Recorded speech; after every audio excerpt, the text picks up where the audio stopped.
physicality standpoint? Looks like that they've moved you, move around you a little bit in that defensive backfield. So from what we've seen, that you like the physicality of that? Yeah, I mean that's all. That was all part of me putting on weight and everything, being able to take that physicality in that box. So, I mean that's all a part of it, and I'm ready for it. I feel like my body's ready for it, and I feel like I can take on anything. So, I feel like, and then that's the best position for myself. Put myself in the best position to win and help the team, obviously. So yeah, I like where I'm at nickel, and it's gonna help me. How big of a challenge right out of the gate does their slot receiver give you and everybody else? Say that again. How big of a challenge right out of the gate does Duke's slot receiver give to you and everybody else? I mean, they do a good job. How they run their routes. When they take shots and then, work off your leverage, just things like that. And if you're playing off top, they do a good job. Stopping their routes. So, I mean, it's gonna be a good challenge. We as a defensive back, we are ready for it. We know what to do. We know what to expect. So we're just gonna try to execute. But it's gonna be a good a good game for us DBs and their receivers. They got a pretty good receiver core. So it's gonna be nice to see. Good test for us, and we ready for it though. Nickel position you're talking about, can you just kind of explain how that's different than like normal safety position per se? What are the structural differences from a lot more this year?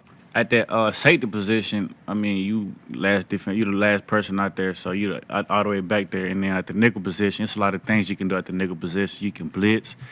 You're gonna have to be in the box fit to run. You're gonna play anything underneath. You can also cover it as a safety position, but that's the only thing different. Is probably like just being involved in the game more as far as like making more plays and just being where the ball, like closer to the ball, which help you make plays. So that's the only difference. I mean, it's gonna be times where I'm gonna be at safety too, so it's kind of depend how the game going. But that's gonna be on Coach Khan's however you want to adjust that. Does that feel natural to you? Like maybe a spot you like to stick it out at pro level? Yeah, definitely. I mean, I feel like at the next level, I see myself playing that nickel position. So it's only me just getting started now and see how things go from there. But at the next level, that's where I definitely see myself at. You step back there and you see yourself at the nickel and Jalen and RJ, the safeties, and Nate Sheridan at the corner, and you go, man, you'd be hard pressed to find a better five in college football. I mean, do you guys feel that way? I believe we got the best in the country for sure. With Nate Wiggins, with Sherry, being an older guy with a lot of snaps, a lot of experience, which plays a big role in this game we're playing today. And then with Jalen having a lot of snaps too, with me and RJ having a lot of snaps too and having a lot of starts. So I feel like at the end of the day, the experience, we all played with each other for a little while now. The experience, the connection, the chemistry, just that gonna help us a lot. And obviously, we all ball play, we all can play. So the playmaking ability is gonna be out there on this stuff. We just let it happen, naturally happen. So yeah, I believe we the best. We're the best in the country. How important is that chemistry? Just from a standpoint of where RJ's going to be, where Jalen's going to be. How important is that? I mean, it's really important. I mean, we know chemistry. I feel like that's how big plays happen. Just things like that, busted coverage, just things like that. But I feel like it's definitely important because we all on the same page. We all kind of know what we kind of think alike. What he think and what he think. Just things like that. I feel like that plays a big role. That's going to eliminate the big plays or the busted coverages, things like that. The little things, and the little things, as little things add up. So that's going to help. That's going to help us a lot with the chemistry. To help you because you know where you're supposed to be, but you know where you've played safety. You know where Jalen and RJ are supposed to be. You played corner. Yeah. Like, does it help you knowing where everybody's going to be on a particular? Yeah, definitely. I feel like it definitely slows the game down for me a little because at this point I'm playing with my help. I'm playing where I know where my help at. I'm playing with my help, and I know certain things I can do where I know my help gonna be right here, RJ gonna be right, or Nate gonna be out there. Just things like that. It kind of simplifies the game down to be a lot easier, a lot slower for me, to where I can make more plays and just play faster. Jeremiah was talking to us about the turnover circuit you guys do and how much you're really emphasizing getting more turnovers. How much is that on your mind and how does that change the play? Trying to get more. Oh, that's like one of the biggest things. Like I'll focus on this year on the defense side of the ball is get the ball back. With the turnover circuit, we do that after every practice, and like in the spring and the fall, I can see it like paying off. Like what we've been doing, I can see us recovering the ball, picking the ball up, just things like that. I feel like the little things just you keep doing all over and over again, you get to create habits, good habits where you just punching the ball out, ripping the ball out.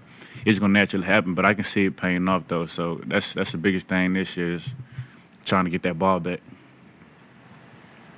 After seeing him in spring and fall camp, how would you rate Cade Klubnik as a runner? As a runner, people they sleep. He from Texas. I heard of Texas speed, right? Like that's where the speed come from. Texas. He's sneaky fast. People don't think he fast, but if he gets out in the open, I don't think anybody can really catch him for it because he can really run. I feel that's probably the underrated thing about his game. But Cade, he can run. He from Texas, so what do you expect? But he can run though. Speaking of running, what does Duke's quarterback's dual threat capability mean for you guys in the secondary, having to be disciplined with your eyes? Yeah, you use the key word discipline. You know, we're gonna have to come, to play. Obviously, also be disciplined to be able to have a chance to win. So, with their quarterback, obviously he's a good quarterback. He can do both run and pass. He's a threat with both. He's a dual threat quarterback. But as a DBs, we're gonna do what we're supposed to do, which is cover or play zone, whatever it is, and then let the D line do what they do, linebacker do what they do, go out there, make the tackles, don't lay off your man too early to where he can scramble and try to find him play and make a play. Just we're gonna stick to our man, and then just let the linebackers and the D line do their job because we got the best in the country. So we're gonna let them do our job and then let us do our job, and then we should be successful at the end of the day if everybody do their job. Dabo has kind of directly challenged you a few times really publicly. Yeah. And you have those challenges from coaches. Talk about your maturity and then where you were last year to this year, maybe Clemson career-wise overall. Where do you feel like you are in terms of hearing stuff like that and getting better? Can you rephrase the question? Yeah, like just directly challenged last year. Uh-huh. How did that feel? And do you feel like you've taken that in stride and you're where you need to be now? I got you. Yeah, I feel like that's something that I needed because I was down a lot of times. I feel like I needed somebody to challenge me to where, now I feel like I have no choice but to go do it.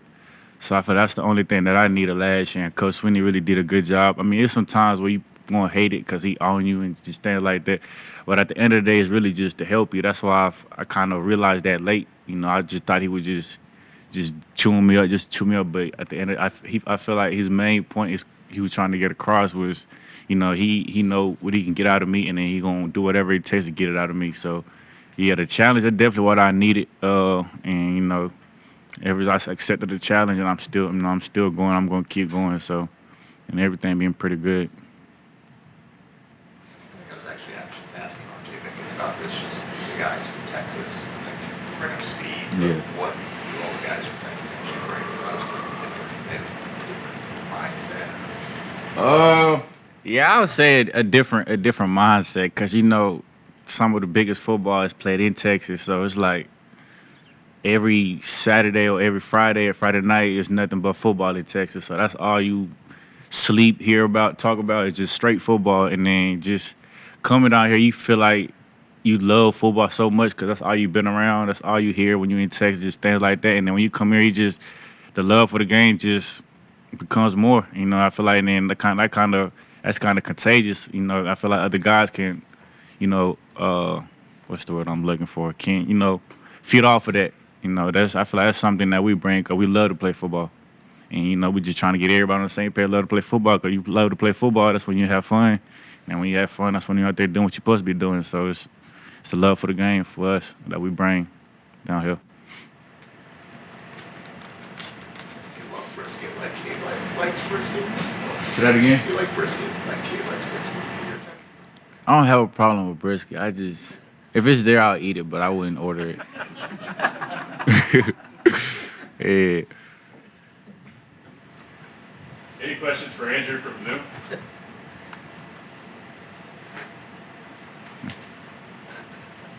Anybody else in the room? All right, so the follow-up to that is, so what's the go-to then?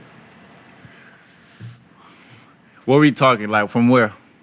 From what what's your go-to food from home then? If it's not brisket, everybody thinks Texas and brisket. And you're saying no. So what's the go-to? Like literally the first thing I grab as soon as I land at the airport where I go, the first spot is Whataburger. That's the first spot I go to is Whataburger. Yeah, you can't go wrong with a Whataburger, man. I wish we had one down here. It would be amazing if we had a Whataburger down here, but that's mandatory. Once you land in Texas, Whataburger. Any y'all go to Texas, just go to Whataburger and get you a honey barbecue chicken strip sandwich. That's gonna change your life. That's gonna change your life. Isn't there a Whataburger that's coming here? They're building one in Anderson. They're building In one in Anderson? Anderson. Yeah. Oh yeah, I love it. That's gonna be good. We need that. We need that.